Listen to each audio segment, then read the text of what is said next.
딜라이브 21대 총선 상황실입니다. 지난 주말부터 각 당의 전략공천 후보와 선거구에 대한 계획이 속속 발표되고 있습니다. 그중 마포갑은 더불어민주당과 미래통합당 모두 경선을 통해 최종 후보를 선정한다고 밝혔는데요. 자세한 내용을 취재기자와 함께 얘기 나눠보겠습니다. 천성 기자. 네. 더불어민주당이 먼저 경선을 하겠다고 밝혔죠? 네, 맞습니다. 지난 19일 공식 발표가 됐습니다.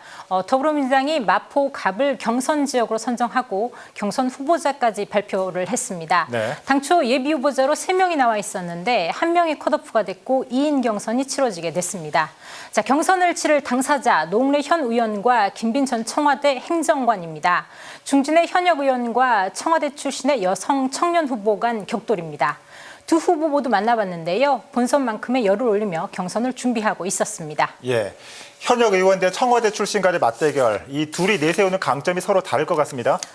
네, 먼저 맞습니다. 먼저 노웅래 의원이 내세우고 있는 건 마포의 발전 중단 없이 이루겠다는 겁니다. 네. 현재 진행되고 있는 사업들이죠. 마포 주차장 부지에 들어올 한류 공영관광 콤플렉스, 또 신안산선의 만리지역 유치 등 사업이 완성될 때까지 본인이 챙겨야 하고 그래서 마포의 발전을 중단 없이 이룰 수 있다는 설명입니다.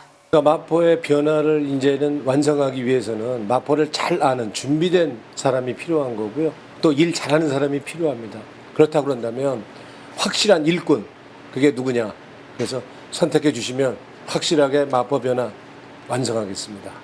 네, 노웅래 의원과 맞붙을 김빈 예비 후보 30대 여성으로 정치 신인입니다. 디자인 전문가면서 청와대 행정관을 지냈고요. 청년 후보인 만큼 세대 교체에 대한 열망을 피력하고 있습니다. 말씀드렸듯이 청와대 출신이라는 점을 강조하면서 유권자들을 공략하고 있습니다. 분류죽부라는 사자성어가 있습니다.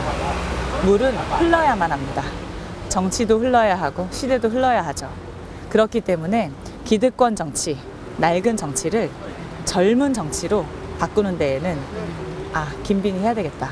네, 중진의 현역 의원과 청와대 출신의 여성 청년 후보 이목이 집중되고 있습니다. 경선은 언제 치러집니까? 네, 더불어민주당의 경우 지난 월요일부터 순차적으로 경선이 진행되고 있습니다. 네. 다만 마포갑 선거구의 경선 날짜는 아직 발표되지 않았습니다.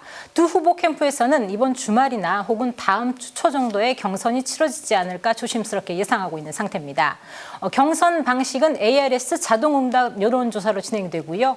권리당원 투표 50%와 일반 시민 투표 50%를 합산해 결정이 됩니다. 네. 민주당 살펴봤고요. 계속해서 미래통합당 살펴볼까요?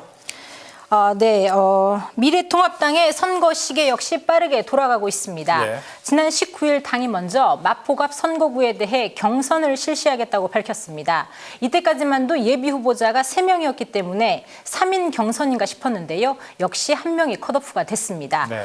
미래통합당이 경선 지역을 확정하고 이틀 뒤인 21일 오후 경선 후보자를 발표했는데요. 바로 강승규 전 의원과 김우석 당대표 특보입니다.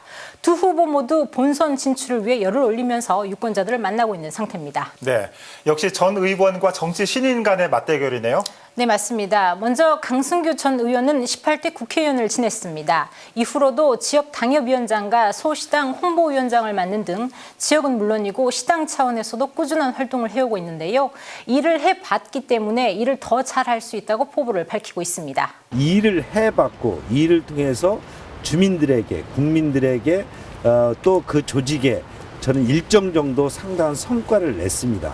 그렇기 때문에 우리 사회가 요구하는, 이 시대가 요구하는 시대적 과제 등을 강승규가 해낼 수 있다는 그런 믿음으로. 네, 맞선 김우석 예비후보는 당대표 상근 특별보좌관입니다. 일부 채널의 패널로 활동하면서 얼굴이 조금 알려져 있고요. 본선에서 이길 수 있는 경쟁력 있는 후보를 앞세우고 있고 무엇보다 당대표 측근이라는 점을 부각하고 있는 상황입니다.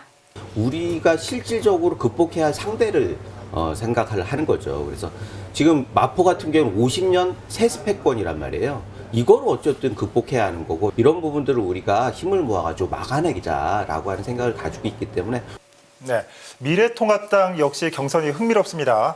경선은 언제 치러집니까? 네, 경선은 28일부터 이틀간 진행이 됩니다. 예. 특이한 점은 자유한국당 시절에는 당원 50%와 일반 시민 50%로 경선 결과가 합산이 됐는데요. 이번에는 100% 국민 여론조사 방식으로 진행이 됩니다. 권리당원이 배제됐기 때문에 이 점도 후보 결정의 변수가 될 것으로 보입니다. 예, 3월 초 정도면 윤곽이 드러날 것 같은데 이 밖에 다른 후보자들이 누가 있는지 좀 짚어주시죠. 네, 바른미래당에서는 회계사인 정용호 씨가 예비후보 등록을 했고요. 국가혁명배당금당에서도 신혜지 씨와 노영진 씨가 예비후보 등록한 상태입니다. 네, 현역대 청와대 출신의 정치 신인까지 이 마포갑도 굉장히 흥미롭습니다. 자, 21대 총선 상황실 오늘 마포갑 살펴봤습니다. 천 기자 수고했습니다.